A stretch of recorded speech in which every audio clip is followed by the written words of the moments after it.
श्री गुरुदेव दत्त श्री स्वामी समर्थ आजच्या प्रवचनाचा विषय आहे।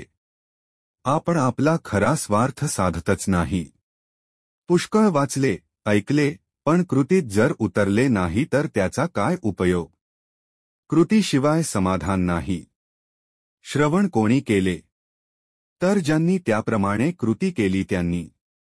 संतांच्या सांगण्याचा आपण विचारच केला नाही, त्याचे मनन जर केले नाही तर पुष्कळ सांगितले तरी त्याचा काय उपयोग? देह हा अनित्य आहे असे सर्व संतांनी एकमुखाने सांगितले आहे। तरीसुद्धा आम्हाला देहाचे प्रेम सुटत नाही, याला काय करावे? संतांवर विश्वास नसेल तर स्वतःचा अनुभव पाहावा। देहापासून सर्व सुख आहे असे आपण विचाराने ठरविले, पण खरोखर अनुभव काय येतो हे पाहावे।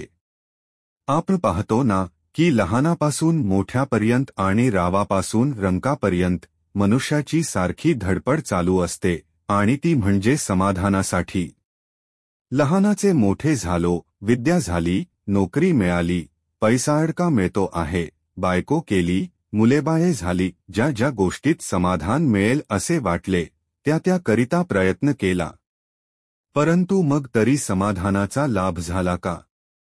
देहाच्या प्रेमाशिवाय प्रापंचिक गोष्टी चालणार नाहीत हे खरे, पण म्हणून देहाच्या सुखाकरिता जन्मभर आटापिटा करायचा हे योग्य नव्हे। आपण आपला खरा स्वार्थ साधतच नाही। या देहाचे कौतुक करीत असताना दुसऱ्याची घरभरणी चालली आहे, त्याचा फायदा आपल्याला काहीच होत नाही। देह गेला की सगळे गेले। कृतीशिवाय जे बोलतात त्यांचा नाश होतो। बोलावे असे वाटते तोपर्यंत बोलणे थांबविणे जरूर आहे। स्वतंत्रता आणि स्वैरवर्तन बाहेरून सारखीच दिसतात, पण त्यांच्यामध्ये फार फरक आहे। स्वतंत्रता ही पवित्र आहे, तर स्वैरवर्तन हे घाणेरडे आहे। लोकांच्या स्वतंत्रतेविषयीच्या कल्पना काहीतरीच असतात। खरे म्हणजे माणसाला स्वतंत्रता फक्त स्वतःची उन्नती म्हणजे आत्मोन्नती करण्यापुरतेच आहे। इतर बाबतीत म्हणजे देहाच्या वगैरे बाबतीत त्याला बंधनेच असतात, आणि ती आवश्यकच आहेत। देहासंबंधीचे बाप, मुलगा, नवरा, बायको वगैरे म्हणून प्रत्येकाचे कर्तव्य राहणारच, पण मनुष्यत्वाचे कर्तव्य असेल तर भगवंताचे होणे हे आहे। ऑफिसला जाणाऱ्यांनी आपले कर्तव्य नीट बजावावे, घरातल्या मंडळींनी आपले काम मन लावून करावे, आणि हे सर्व करून राहिलेला वेळ भगवंताच्या नामात घालवावा।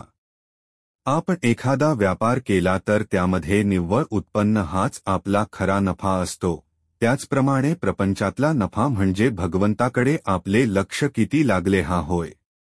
बोधवचन जेथे कर्तव्याची जागृती आणि भगवंताची स्मृती आहे, तेथेच समाधानाची प्राप्ती होते। चला मग थोडा स्वामींचा जप करूया। श्री स्वामी समर्थ, श्री स्वामी समर्थ, श्री स्वामी समर्थ, श्री स्वामी समर्थ, श्री स्वामी समर्थ, श्री स्वामी समर्थ, श्री स्वामी समर्थ, श्री स्वामी समर्थ, श्री स्वामी समर्थ, श्री स्वामी समर्थ, श्री स्वामी समर्थ, श्री स्वामी समर्थ, श्री स्वामी समर्थ, श्री स्वामी समर्थ।